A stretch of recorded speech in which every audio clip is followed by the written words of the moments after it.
Welcome to the Starting Over Podcast. I am your host, Edward Shelton, aka Dark Logos, and this is a show where we look at the strategies, tactics, and mechanics behind the game of heroclix. Oh man, I am tired. I have done yard work all day with my brother, and man, phew, trust me, I'm on that 10th day straight working, so I'm a little bit more than spent. So anyway, I got an interesting show for you today. I told you last week, if you caught it, that my Twitter handle came from outer space. And not only did it come from outer space, it gave me a dimensional scanner. Well, I used that dimensional scanner and I tapped into another dimension and I recorded something that I feel that is a little bit entertaining and a little bit scary. Uh, Now, I will note the quality is bad because, of course, it's a dimensional scanner. But you can make out a particular podcast and caster, but things are a little bit strange. So check out this recording from the other dimension. Welcome to Starting Over Podcast. I'm your host, Edward Shelton. This is a show where we talk about the strategy, tactics, and mechanics behind the game of heroclix. Today I want to do something different, and I want to take you guys through my favorite things. I want to talk about Gears of War, Star Trek, My Little Pony, my favorite band, Iron Maiden, my favorite fantasy series, Lord of the Rings, and my favorite game of all, Yu-Gi-Oh! That's right, kids and girls. Today we're going to be talking about other clicks. Those heroclix licenses that don't deal about comic books but still deserve some recognition. I've compiled a list of 10 today, and we're going to talk about my personal favorites. First of all, we're going to start off number 10 with a whole set because I can't pick any one, Pacific Rim. These are 5 monsters and 5 robots, each one a colossal, each one a beast for their points. Each one contains 2 starting lines, and, well, they're amazing. You got one of the highest point characters in Saturn, who is a single clicks figure, and he is 600 points. Starts 12 move charge, 13 attack, 20 defense, and 6 damage. And his attack power lets him deal damage to every. Being a colossal and being giant reach, he can hit a lot of people. It's called Triple Tail Whip, and you give him a close combat action targeting all adjacent characters. Each hit character is dealt his printed damage and is knocked back. So you charge up, and you move yourself into a group of people, and you smack them all for 6 damage. It's pretty amazing. You got each one of these characters is incredible. My computer's a little slow, so let me click on a couple. We're gonna click on Gypsy Danger here. For 225 points, you get a 10-click dial, which is pretty long these days. He never drops below 3 damage, and he stays about 5 and 4 damage most of his dial. He's rocking double-digit attack values the whole way. Solid defense. Guys, these things are giant robots fighting giant monsters, and the sculpts are beautiful, and they're probably the best set as far as a non-comic license that WizKids has ever made, in my opinion. So if you can find them, because pretty sure the set's sold out, if you can find them at your local comic book shop, definitely pick up a couple. They're all huge damage, huge attacks, just monsters that you can pop out on the field, and they'll definitely surprise your opponents if they aren't familiar with them. We're gonna pop over to BioShock Infinite now. And we're going to talk about number 9 on my list. And these things aren't in any particular order. We're just going to go down here and we're going to bounce around the different sets. We're going to talk about Siren. And BioShock Infinite, that's not really the best set that WizKids put out, but there's a couple interesting things they do, and Siren is one of them.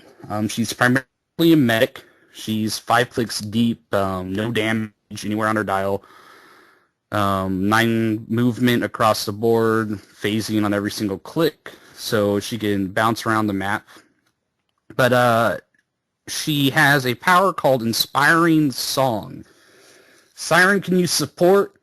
When she does, and the character is healed, after actions resolved, the targeted character may immediately use charge or running shot as a free action.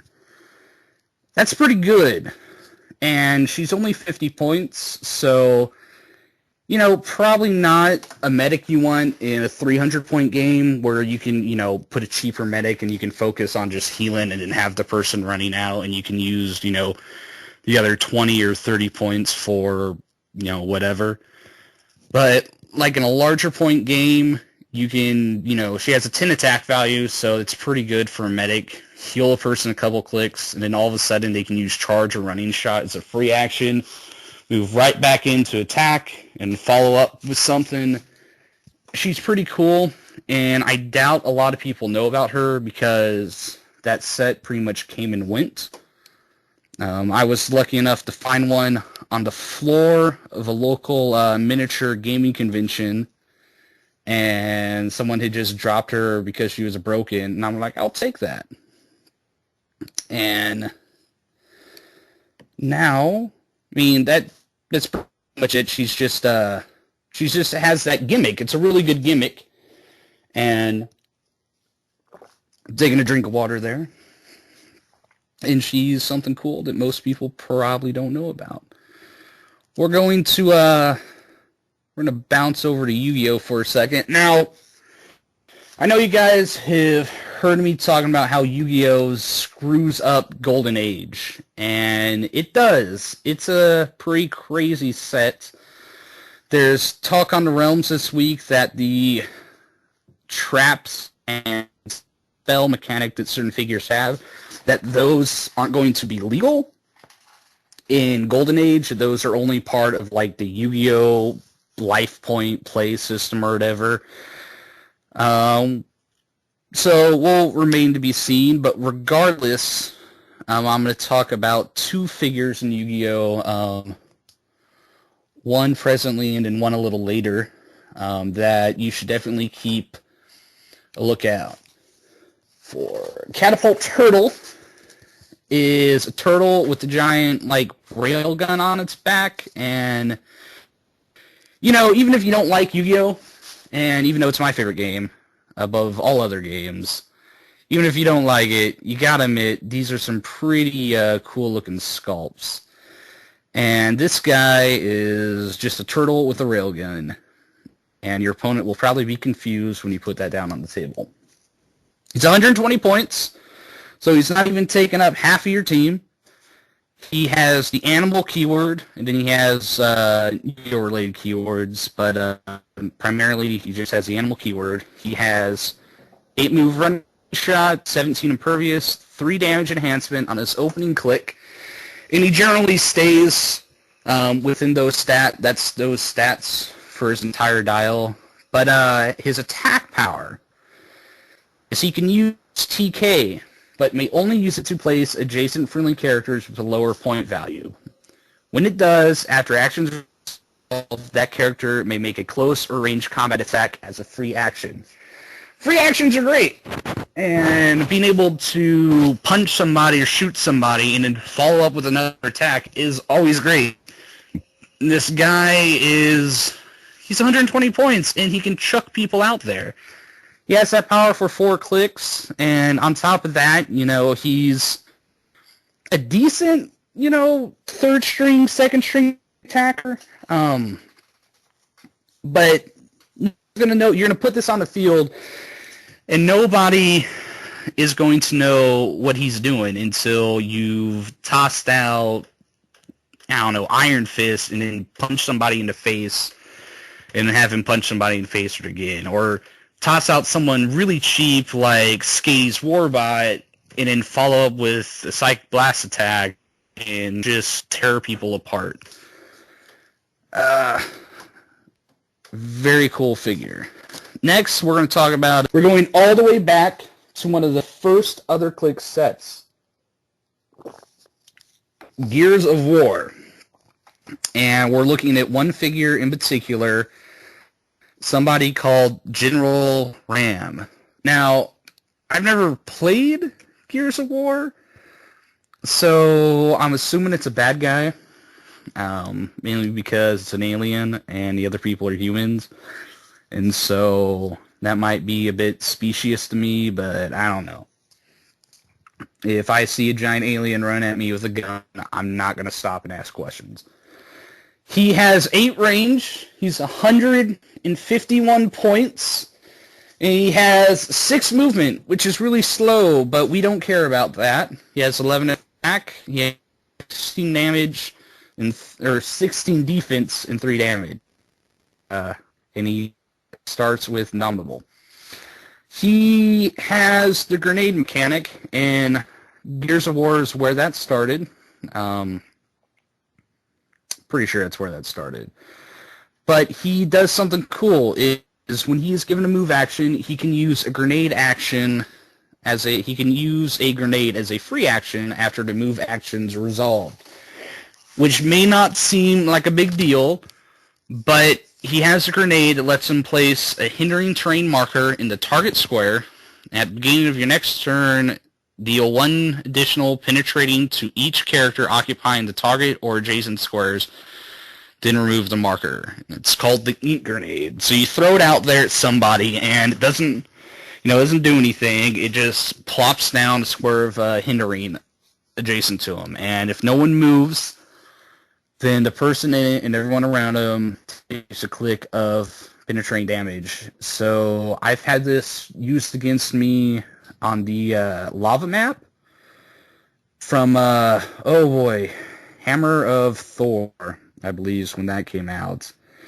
A lot of small places to move, and I'd either be pushed or I would be trapped, and I'd either have to, move through the lava or just suck it up and take a click of penetrating damage. And those things add up. And it has been a while since I have played against Gears of War, but the Locust Horde team ability, I believe it's a knockback team ability, so that's a cool thing about this figure is you move up and you possibly have a chance to cause knockback. And he can use Penetrating Psychic Blast, and he can also use Smoke Cloud as a free action if he has no action tokens. And a lot of these older characters benefit from newer changes, especially this person and one other that'll be down the list. With Smoke Cloud, they can now place 6 squares instead of 4. And you place it at the beginning of your turn. Once per turn, if he has no action tokens, he can use Smoke Cloud as a free action until the beginning of his next turn.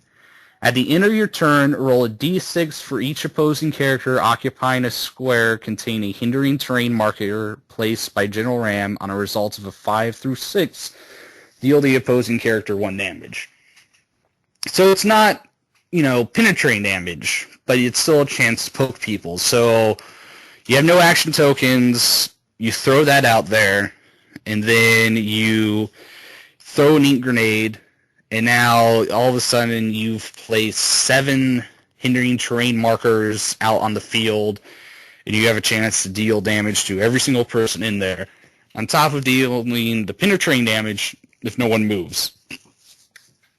And he's 151 points, so he's, he takes a little finesse to use because he's not dealing a lot of damage and he's half your team. But I've seen a player named Josh, and he's like a scalpel. He's don't discount General Ram. Next, we're going to be moving to my favorite book of all times, Lord of the Rings. And we're going to go to the very first Lord of the Rings set. Because with Lord of the Rings and The Hobbit, I think there's now 4, maybe 5 different ones. But we're going back to the very first one, which has a lot of good characters. I'm going to focus on one, but if you guys want to, take a look at Faramir, take a look at the Gandalf, take a look at the Legolas from that set. All, mid-range, second string, third string attackers that very good defense, dish out a lot of damage. A lot of good figures from that set. But we're going to focus on one, and he's a medic. Now, I don't normally play medics. That's not normally my play style. But I like this guy, mainly because he's 30 points. And if I'm playing a support piece, and it's a named character, and he's cheap, that's great. I don't have to, play a Hydra agent when I can play Samwise Gamgee.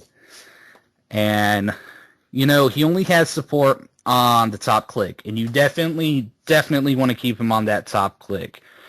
He has 5 movement, so you better be able to carry him around. He's not going to be hurting anybody. He's not going to be, dealing any damage or saving the day. But his defensive power, don't you lose him, Samwise Gamgee. Sam can use Finn. When a friendly character would replace its defense value with Sam's, you may first choose to replace Sam's defense value with his value +1, +2, or +3. If you do, after actions resolve, roll a d6, and on a result of 1 through 3, deal Sam unavoidable damage equal to the increase. He has 16 defense to start with.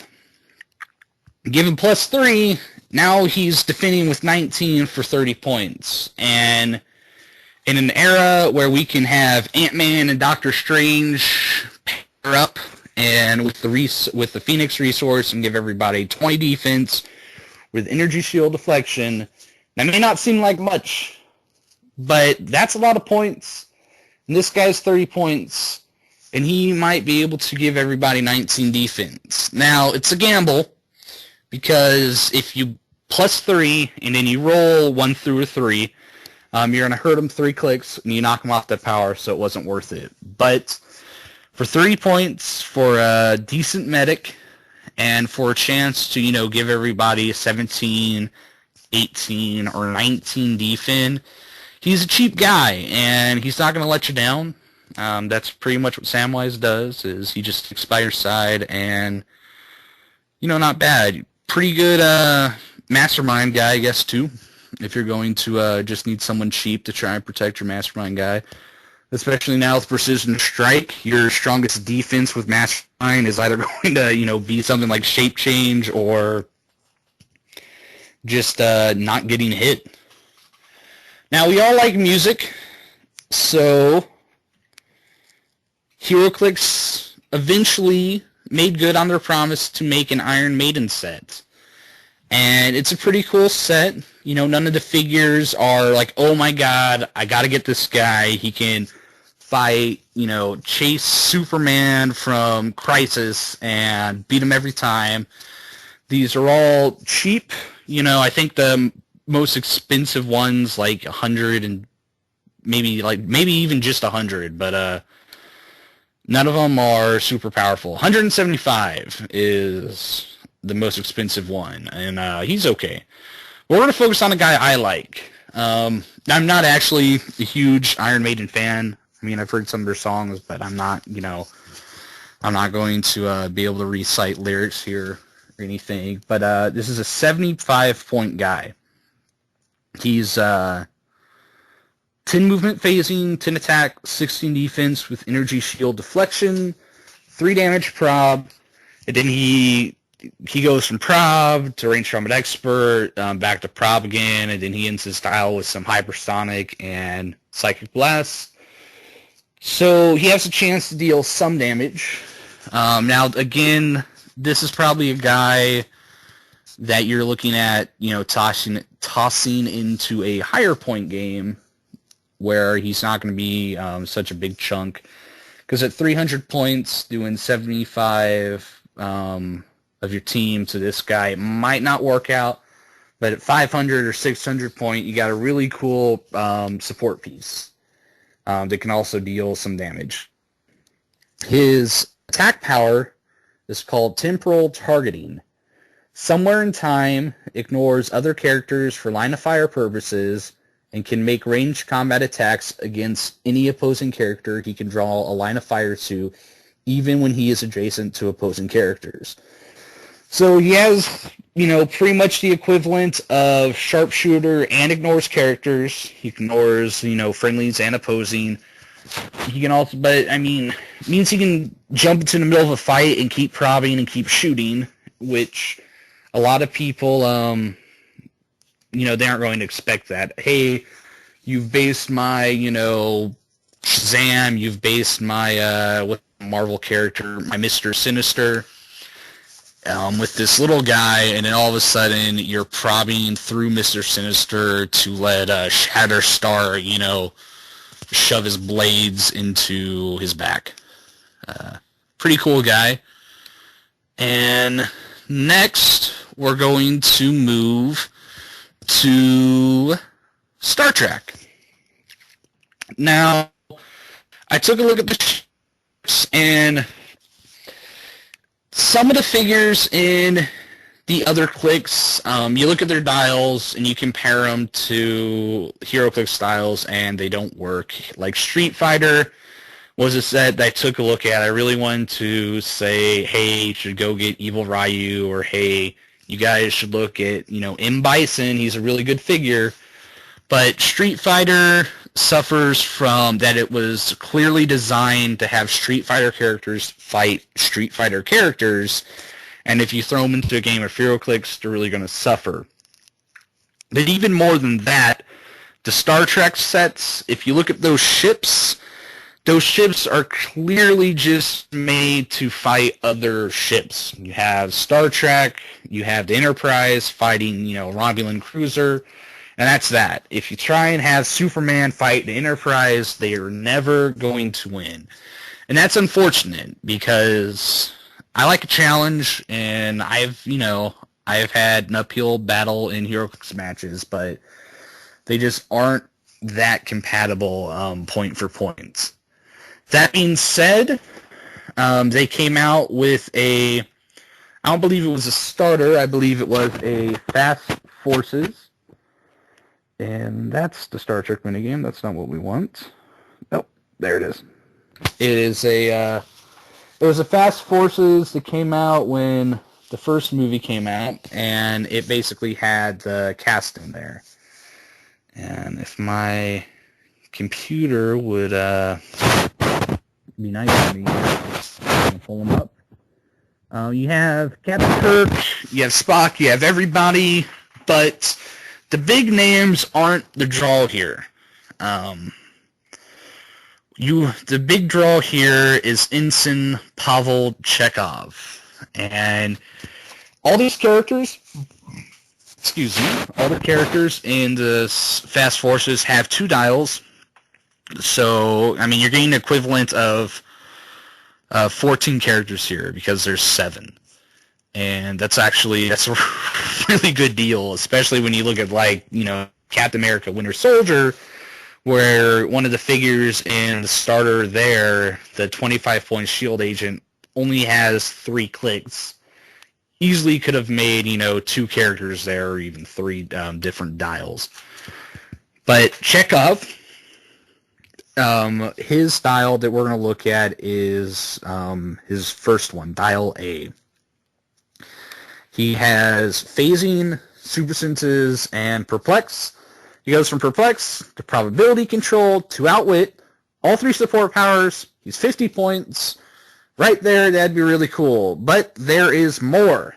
His traits is friendly characters modify their speed values by +3 when using phasing teleports. that's really good.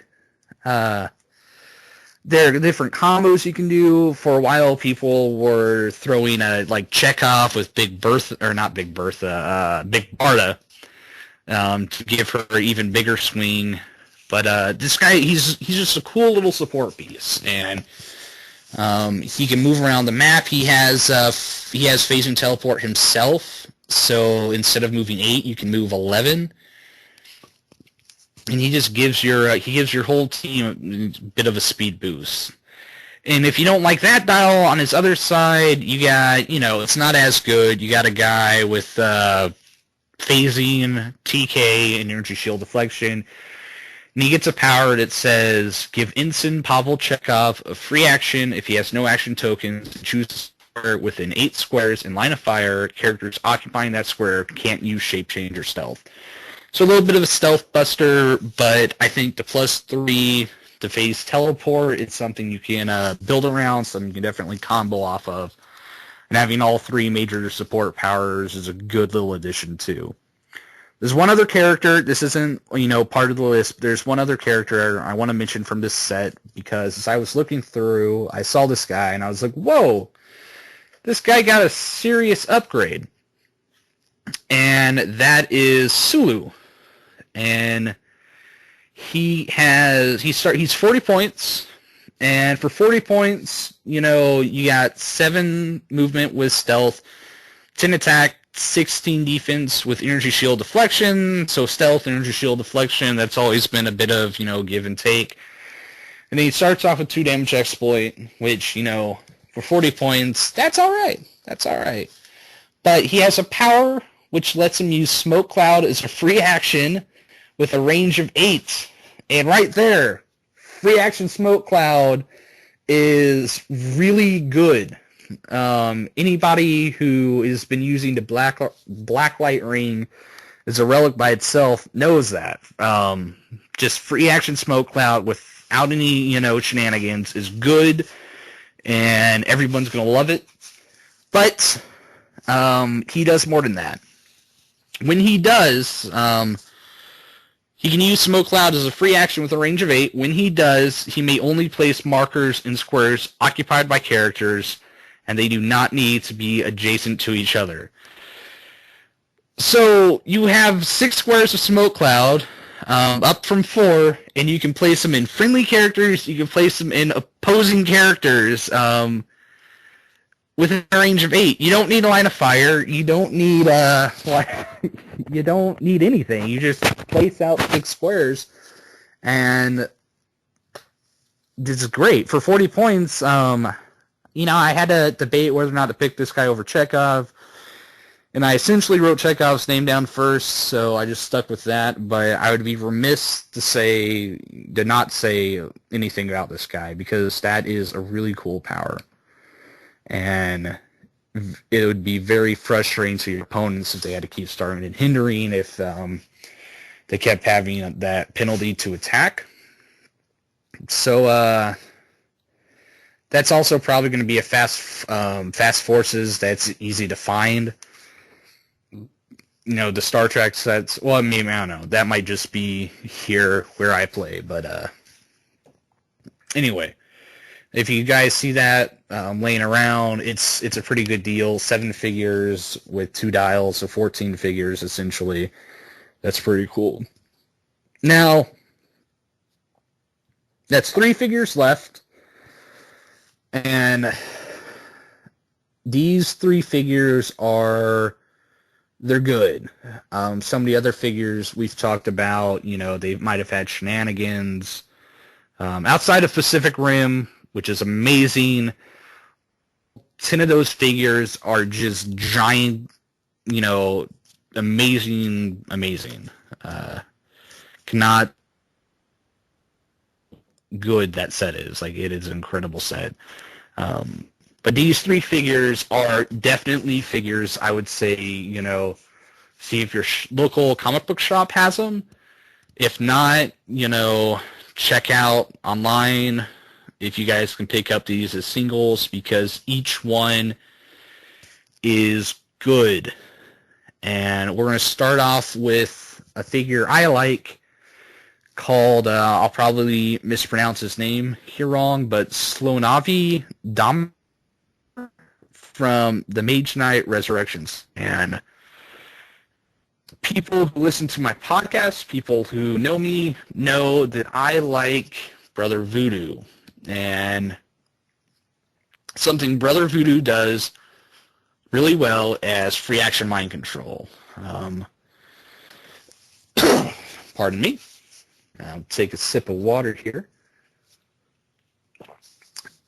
Free action mind control is an incredible power, and we're seeing mind control kind of move back, and that's interesting because mind control for a long time was a power you'd roll your eyes at, but now with figures like Brother Voodoo, with Professor X that's coming out, it's a cool power. But this guy, Solanavi Dominer, he is an uncommon from the set. He is figure 19. He's a flyer. He's 8 clicks deep, first of all, and he's 165 points. That's not bad, since any on the short side. 8 clicks is really good, and this guy and 3 clicks of 9 and 3 clicks of 8. So he's a pretty fast guy all throughout his style, and he starts with 5 clicks of phasing. He starts with 11 attack, 1 click of 11 attack, 4 clicks of 10 attack, 3 clicks of 9. So that's kind of average. Then he bounces from 17 to 16 defense, like 2 clicks of each, back and forth through his whole dial. Then he goes from 3 damage to 2 damage, back to 3 for a click, and then up to 4. So pretty strong stats. Maybe not strong, but they're very steady. They aren't bad. And that's something that I like in a figure, is if I know that no matter where I'm going to be hit, this character is going to be stable. I don't have to worry about one particular click. And that's something all of these top 3 characters are going to have in common, is steady dials. But this guy, he has 8 range, 10 movement with phasing, 11 attack with a special power, 17 with invulnerable, 3 damage with outwit, and he is indomitable. But indomitable's really what's going to put the icing on this guy's cake. His power is called We Are All Pawns of the Pact. Solanavi Dominer can use mind control, and when he does, the hit target modifies either its attack or damage values by +1 until actions resolve. Solanavi Dominer can use mind control as a free action, and when he does, instead modify his attack value by -1. So you get free action mind control, and then you can get mind control regularly. If you use mind control and he hits, you can give the target either +1 defense or +1 attack, +1 damage or +1 attack. And if you use it as a free action, you do suffer a -1 to your attack, which is kind of lame. He has that power for 4 clicks, and then his last 4 clicks are Psychic Blast.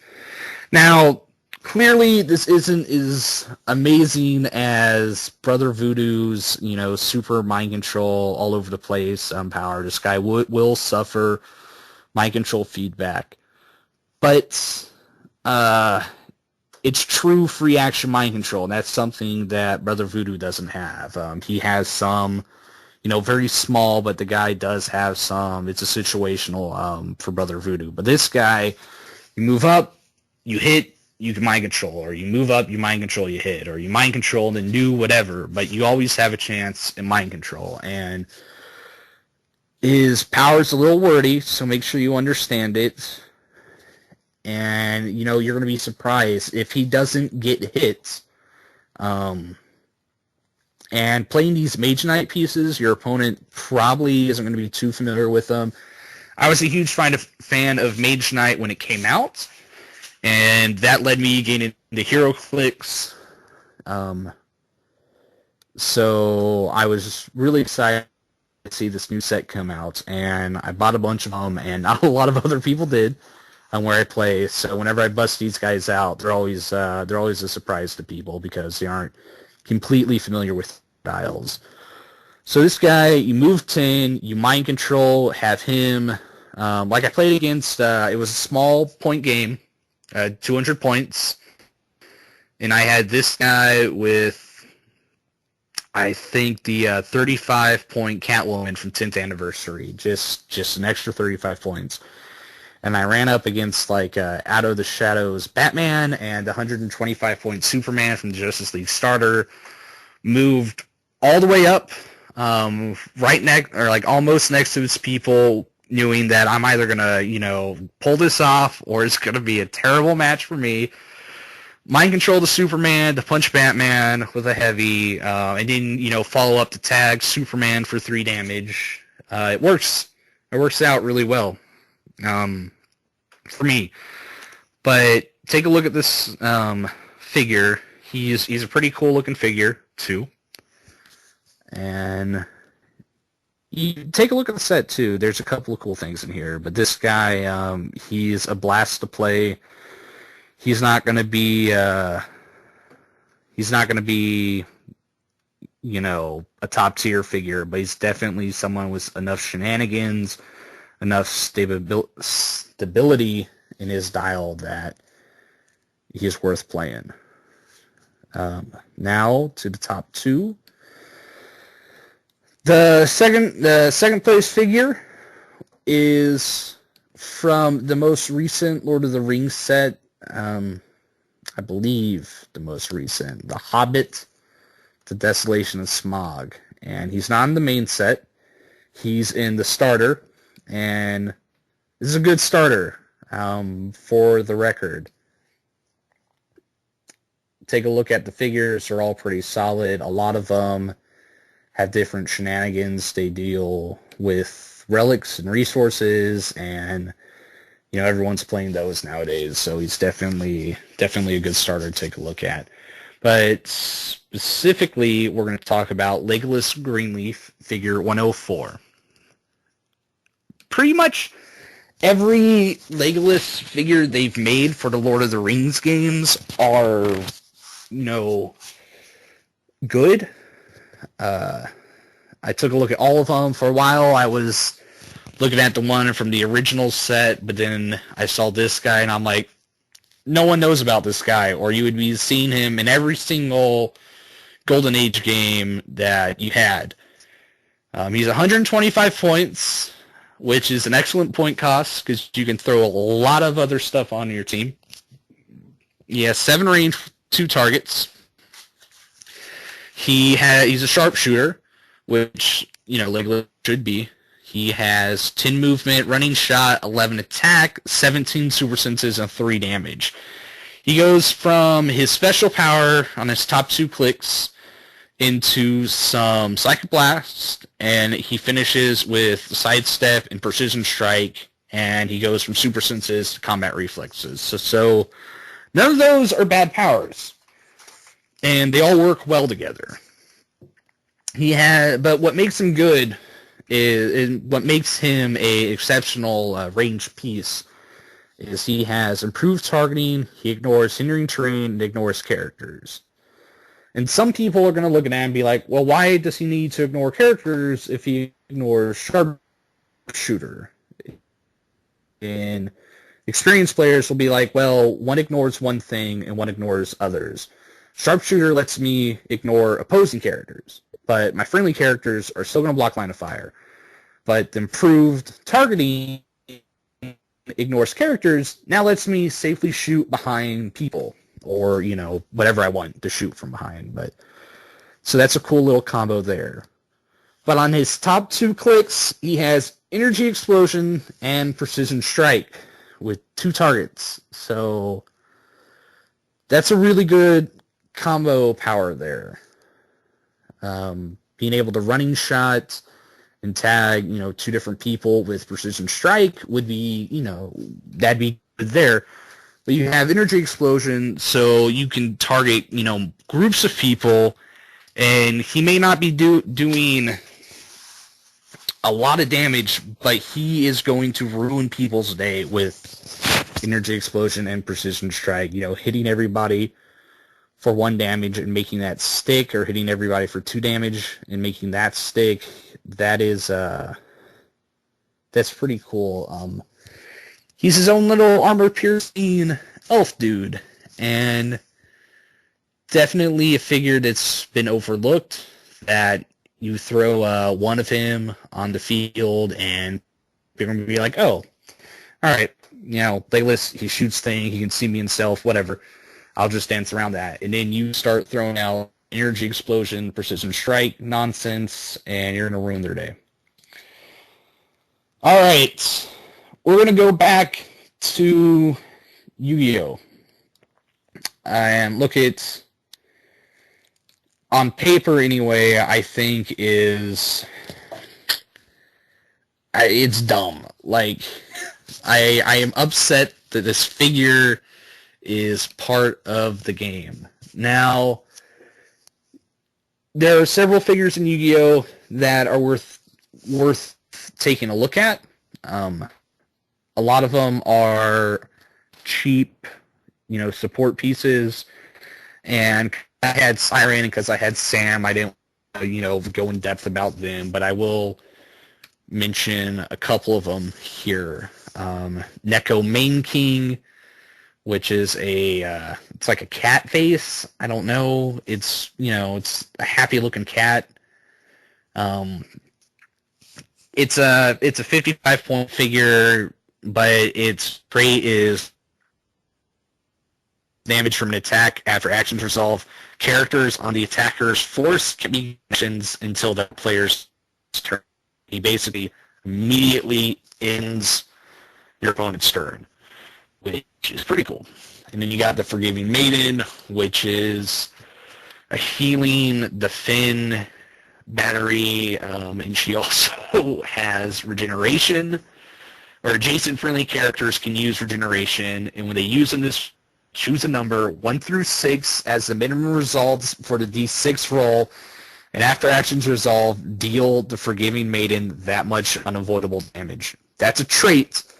So if you're smart about how much you want to heal, you can, chip away at her clicks while healing up your opponent, while healing up her adjacent figures. She's 75 points. Thing that's going to drag her down. But if you're playing like a 600 or even something like an 800-point game, and you finally tag, Phoenix Cyclops with heavy, and you've dealt him, 4 damage, and all of a sudden he's adjacent to Forgiving Maiden, and he heals that back, not even having to roll a dice, you're going to be pulling your hair out.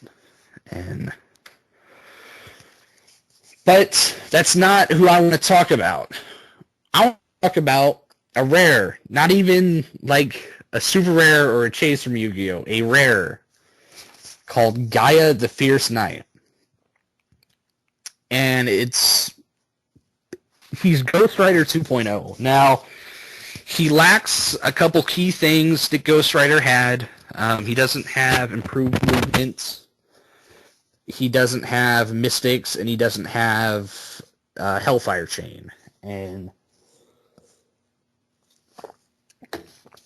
so he suffers in that department.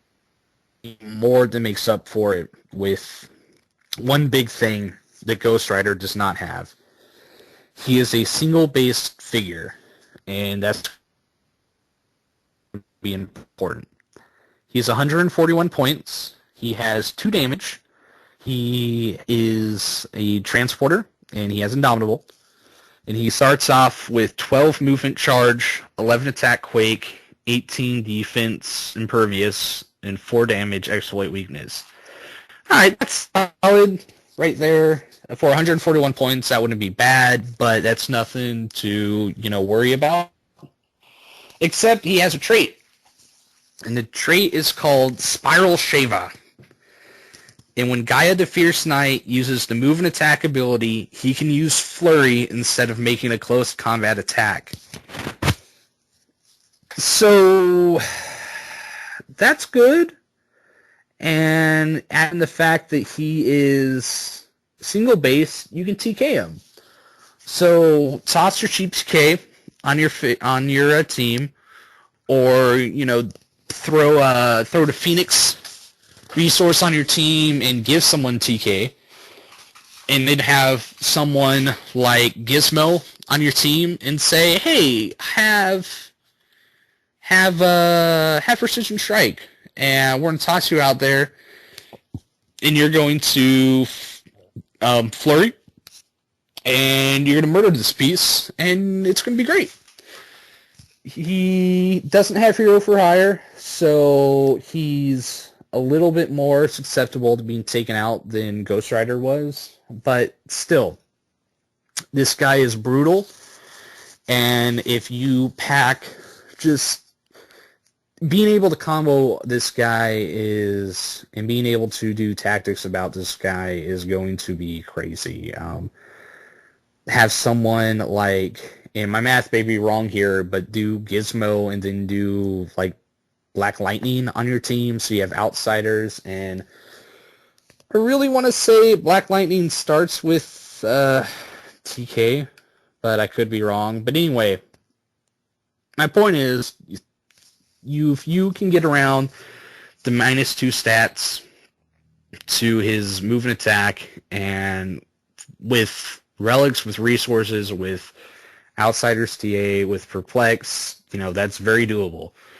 You TK this guy out 8 squares, and then he can move 12 with his move and attack, and then you hit somebody for 4 damage and 4 damage again. It's going to be crazy.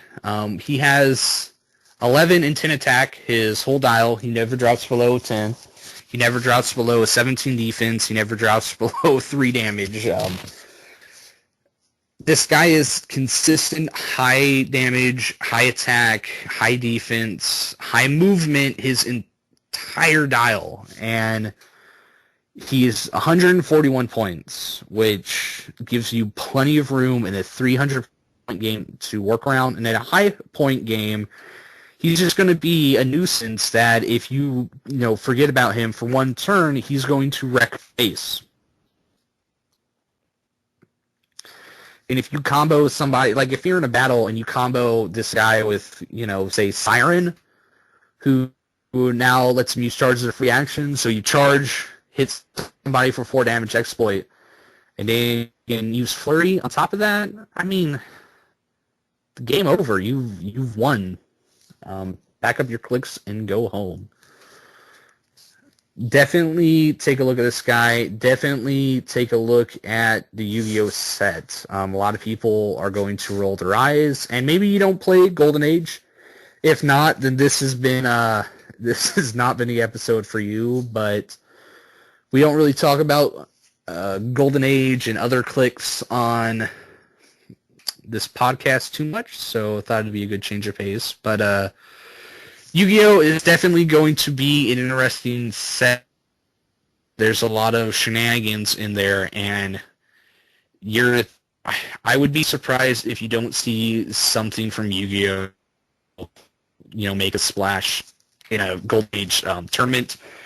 Probably not a Rock. I don't know if Rocks do Golden Age all that much, but definitely Gen Con or whatever, where there is a major Golden Age tournament, you'll probably see something from Yu-Gi-Oh there.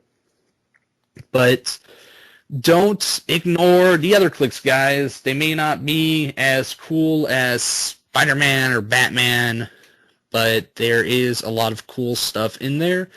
There's a lot of figures that probably have slipped under your radar, so check them out. And thank you for your time. Yeah, that's sort of like eerie, isn't it? Yeah, I thought so too.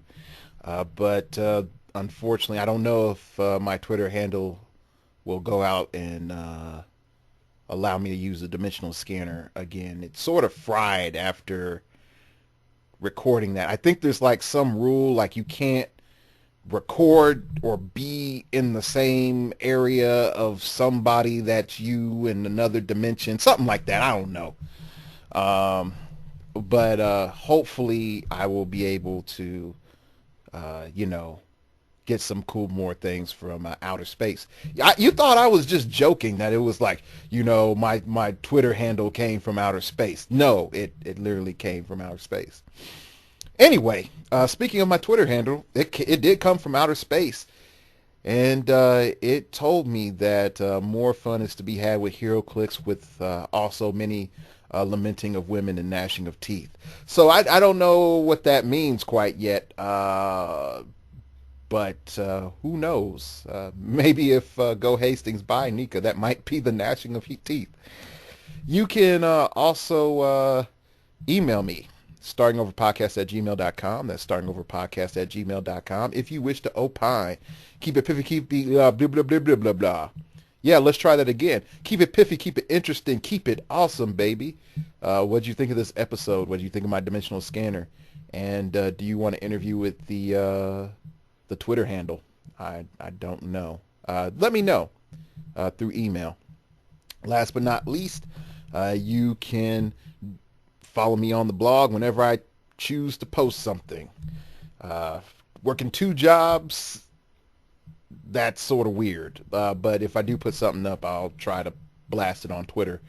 But anyway, you can see my thoughts on things. You also see why I think like Tellus is probably going to get watch listed so hard. But I digress. Anyway, you can check out the blog. You also can donate through the blog if you want to sponsor an episode in which you have some creative control in. Give me a donation and drop me a line, and then we'll go from there. All right, that's it. Thank you for listening. And remember, my freaking Twitter handle comes from outer space.